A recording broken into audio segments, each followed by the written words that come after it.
The final part of the First Temple period was a trying time for the Kingdom of Judah. The small kingdom struggled against the great empires of Assyria and Babylon and suffered from their might. The situation within the kingdom was even worse. The kings of Judah led their people down a treacherous path of pagan worship and heathen rituals. The spiritual and moral state of the nation reached an unprecedented low. The year 639 BCE brought about a sudden change in Jerusalem's history with the crowning of a young king. King Josiah, the grandson of Manasseh, revolutionized the spiritual culture of Judah and brought new hope to the people. Through a series of determined actions, Josiah purged the country of pagan worship and restored the belief in the God of Israel. And like unto him there was no king before him who turned to the Lord. With all his heart and with all his soul and with all his might, neither after him arose there any like him. Josiah proclaimed the temple in Jerusalem as the exclusive place for worshiping God and establishing a new regime based on justice and compassion for the weak. With the weakening of the Assyrian Empire, Josiah extended his influence to the territories of the former kingdom of Israel. His kingdom grew large and strong, as in the glorious days of David and Solomon.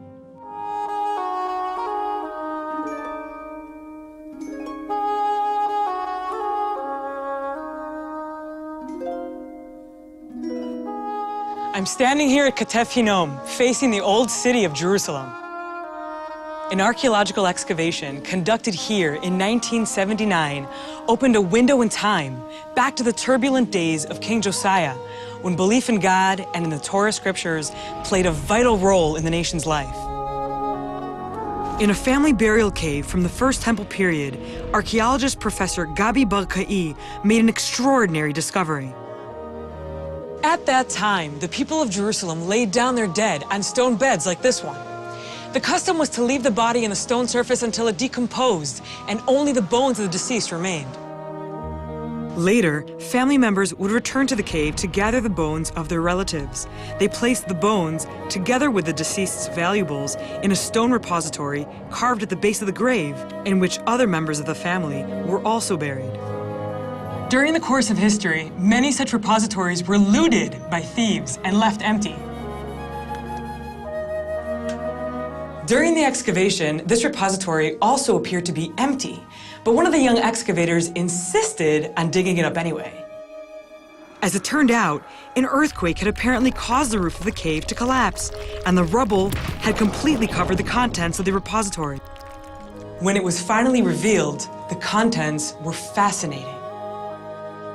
This repository contained the bones of 95 people, buried there over the course of more than 100 years.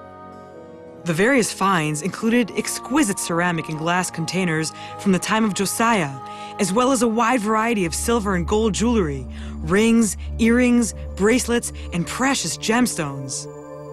But the most surprising find of all was two small rolled-up sheets of silver with holes running through their centers. The silver cylinders were threaded on a chain and worn like a necklace. When researchers at the Israel Museum Laboratory opened the cylinders, they were amazed to discover that they'd been engraved with tiny letters in ancient Hebrew.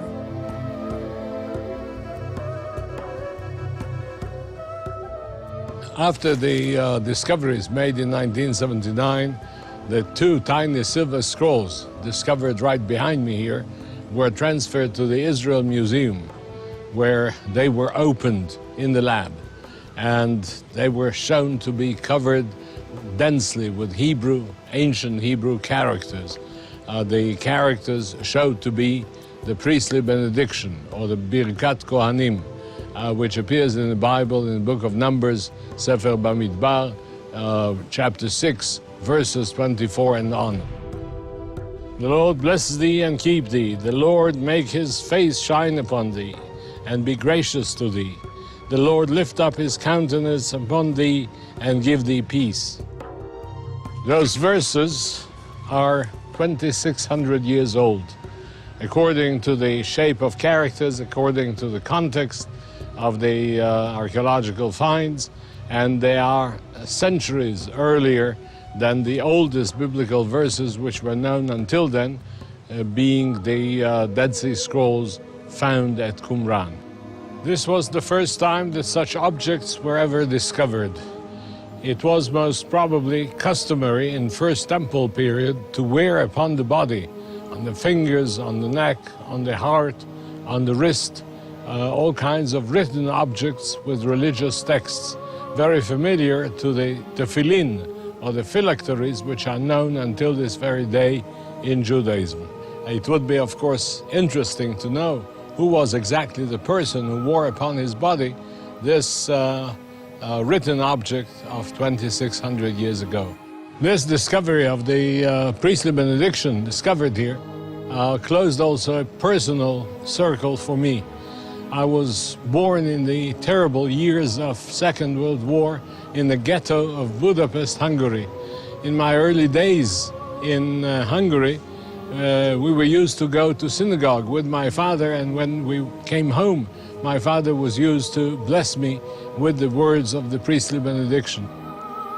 The Lord bless thee and keep thee. The Lord make his face shine upon thee and be gracious to thee. The Lord lift up his countenance upon thee and give thee peace.